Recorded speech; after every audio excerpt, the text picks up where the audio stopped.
Hello मेरे प्रिय दोस्तों, आपका हार्दिक स्वागत हमारे यूट्यूब चैनल पर। आज हम बात करने जा रहे हैं 23 जनवरी 2025 के करंट अफेयर्स क्वेश्चंस के बारे में, जो बड़े ही शानदार और बड़े ही महत्वपूर्ण क्वेश्चन है, आने वाले एग्जाम्स के अंदर आपको देखने को मिलेंगे। प्यारे दोस्तों, हमारी वीडियो को कंटिन्यू बनाए रखना, लाइक करना, शेयर करना और सब्सक्राइब करना, और नेक्स्ट क्लास है उसका इंतजार करना। अब हम बात करें क्वेश्चन नंबर 1 की, तो 27वीं अंतर्राष्ट्रीय कांच कांग्रेस 2025 का आयोजन कहाँ किया जा रहा है? तो 27वीं अंतर्राष्ट्रीय जो शीशा कांग्रेस या कांच कांग्रेस है 2025 की, उसका आयोजन कहाँ हो रहा है? कोलकाता के अंदर हो रहा है। ऑप्शन नंबर ए इसका करेक्ट आंसर होगा।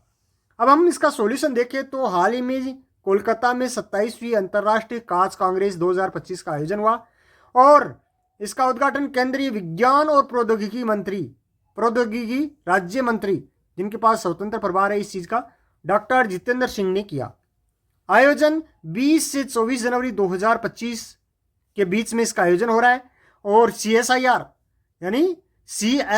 और केंद्रीय कांच एवं इलेक्ट्रॉनिक्स अनुसंधान संस्थान द्वारा इसका आयोजन किया जा रहा है 20 से 24 जनवरी 2025 के बीच में।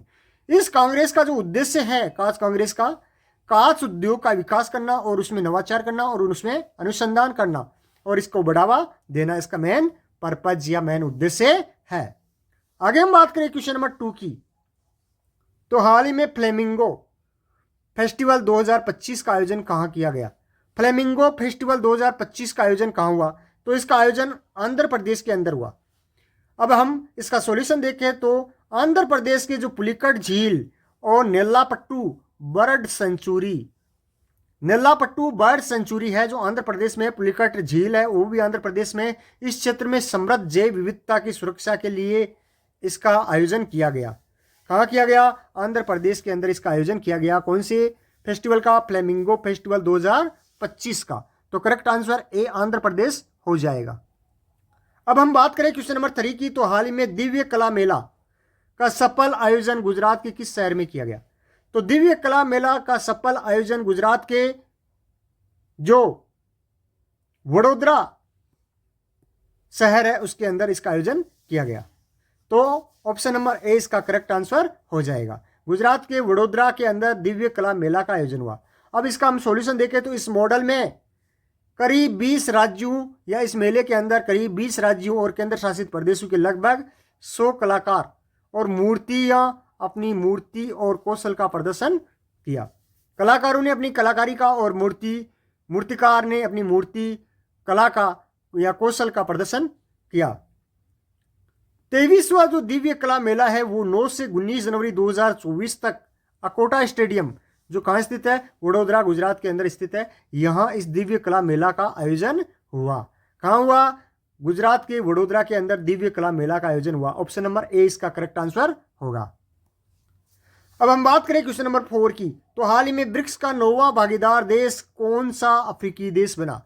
ब्रिक्स का 9वां भागीदार देश वो बना नाइजीरिया। कौन सा बना? नाइजीरिया। नाइजीरिया वह है, नाइजीरिया अफ्रीका महाद्वीप का एक देश है, सर्वाधिक जनसंख्या वाला देश है और यह जो देश है वो ब्रिक्स का 9वां भागीदार या पार्टनरशिप कंट्री बना है। आंसर ए इसका करेक्ट आंसर हो जाएगा। अब हम इसका सॉल्यूशन देखें तो 17 जनवरी 2025 को नाइजीरिया को आधिकारिक तौर पर ब्रिक्स ब्लॉक का भागीदार देश बनाया गया है, जिसके अंदर ब्राजील, रूस, भारत, चीन और दक्षिण अफ्रीका शामिल है। यानी ब्राजील, रूस, भारत, चीन और दक्षिण अफ्रीका इसके अंदर शामिल है। ब्रिक्स देश विश्व की 40% से अधिक आबादी रखता है और लगभग 25% GDP यानी सकल घरेलू उत्पाद का प्रतिनिधित्व करता है। ब्रिक्स का एक बैंक है जिसका नाम है ब्रिक्स बैंक, जिसे न्यू डेवलपमेंट बैंक के नाम से जानते हैं, जिसका 2014 के अंदर इसकी क्या हुई है? स्थापना हुई है, जो विकासशील देशों में बुनियादी ढांचा परियोजनाओं को वित्तपोषित करने के लिए स्थापित किया गया है, जिसमें सतत विकास पर जोर दिया गया है। ब्रिक्स के विस्तार की हम बात करें तो पार्टनरशिप के अंदर नाइजीरिया, मिस्र, UAE जैसे नए भागीदार देशों को भी शामिल करते हुए इस समूह का प्रभाव बढ़ा है। आगे हम बात करें क्वेश्चन नंबर 5 की, तो हाल ही में चर्चा में रहा ऐतिहासिक स्थल रत्नागिरी किस राज्य के अंदर स्थित है? रत्नागिरी जो ऐतिहासिक स्थल है वो किस राज्य के अंदर स्थित है? तो ये ओडिशा राज्य के अंदर स्थित है रत्नागिरी। एक रत्नागिरी महाराष्ट्र के अंदर भी है, लेकिन जो अभी हाल ही में चर्चा में रहा ऐतिहासिक रत्नागिरी स्थल है वो ओडिशा राज्य के अंदर स्थित है। क्वेश्चन नंबर 5 का आंसर हो जाएगा करेक्ट आंसर ए। सॉल्यूशन देखिए तो भारतीय पुरातात्विक सर्वेक्षण ने जाजपुर जिले ऐतिहासिक रत्नागिरी स्थल पर नए सिरे से खुदाई के दौरान महत्वपूर्ण बौद्ध अवशेषों की खोज की गई है, जो इसकी लगभग 1200 साल पुरानी विरासत में एक अध्याय और जोड़ते हैं। यह ओडिशा के भुवनेश्वर से लगभग 100 किलोमीटर उत्तर पूर्व की ओर, यानी भुवनेश्वर से लगभग 100 किलोमीटर उत्तर पूर्व की ओर यह स्थित है और यह स्थल बिरूपा और ब्राह्मणी नदियों के बीच एक पहाड़ी पर स्थित है और यह ओडिशा का सबसे प्रसिद्ध बौद्ध स्थल है। ओडिशा का सबसे प्रसिद्ध बौद्ध स्थल जहां 1200 साल पुराने यानी बौद्ध अवशेष मिले हैं वो कहाँ स्थित है? ओडिशा के अंदर स्थित है। क्या नाम है? रत्नागिरी। तो आंसर ए ओडिशा हो जाएगा। अब हम बात करें क्वेश्चन नंबर 6 की। तो पहले इंटरनेशनल ओलंपिक रिसर्च कॉन्फ्रेंस का आयोजन कहाँ किया जाएगा? पहले इंटरनेशनल ओलंपिक रिसर्च कॉन्फ्रेंस का आयोजन कहाँ किया जाएगा? तो इसका आंसर हो जाएगा गांधीनगर गुजरात के अंदर। गांधीनगर कहाँ है? गुजरात। गांधीनगर गुजरात की राजधानी है। पहले इंटरनेशनल ओलंपिक रिसर्च कॉन्फ्रेंस का आयोजन 27 से 30 जनवरी 2025 तक गुजरात के गांधीनगर में किया जाएगा। इस कार्यक्रम का उद्देश्य ओलंपिक अध्ययन के शोधकर्ताओं और विशेषज्ञों को एक साथ लाना है ताकि इस क्षेत्र में समकालीन रुझानों और चुनौतियों और अवसरों पर क्या की जा सके, चर्चा की जा सके। अब हम बात करें क्वेश्चन नंबर 7 की। बीसीसीआई का लोकपाल अम्बुड्समैन किसे नियुक्त किया गया? यानी बीसीसीआई का जो लोकपाल है वो किसे नियुक्त किया गया है? तो न्यायमूर्ति अरुण मिश्रा जी है, उनको बीसीसीआई यानी भारतीय क्रिकेट कंट्रोल बोर्ड का जो लोकपाल है या अम्बुड्समैन है वो नियुक्त किया गया है। भारतीय क्रिकेट कंट्रोल बोर्ड बीसीसीआई ने 17 जनवरी 2025 को सुप्रीम कोर्ट के पूर्व न्यायाधीश जस्टिस अरुण मिश्रा को अपना लोकपाल नियुक्त किया है। जस्टिस अरुण मिश्रा बीसीसीआई के आचार अधिकारी के तौर पर भी काम करेंगे। यानी जस्टिस अरुण मिश्रा है वो बीसीसीआई के आचार अधिकारी के तौर पर भी कार्य करेंगे। तो बीसीसीआई का लोकपाल किसे नियुक्त किया है? अरुण मिश्रा जी को। कब नियुक्त किया? 17 जनवरी 2025 को। अब हम बात करें क्वेश्चन नंबर 8 की। तो हाल ही में चर्चा में रहा पर्ले मिसाइल किस तरह की मारक मिसाइल है? तो यह सतह से सतह मारक मिसाइल है। ऑप्शन नंबर इसका एक करेक्ट आंसर हो जाएगा।